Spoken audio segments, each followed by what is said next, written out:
Benvinguts, lletraferits!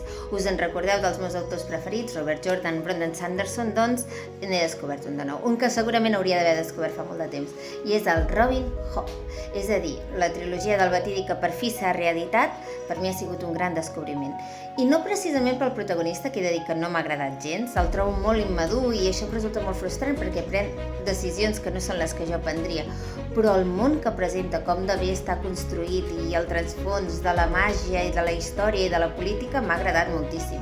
El que sí que m'ha despertat més curiositat ha sigut els personatges secundaris, m'han quedat amb moltes ganes de conèixer-los. Crec que en llibres posteriors se'ls dona més protagonisme perquè ara pràcticament es mengen el protagonista, cosa que també dona frescor a la saga, i és que personatges que en principi haurien de ser el protagonista, que tenen tot el prototip del protagonista, resulta que no ho són, sinó que seguim la història d'entreespeu des de la seva punt de vista, quan potser no és el que pren l'acció principal moltes vegades.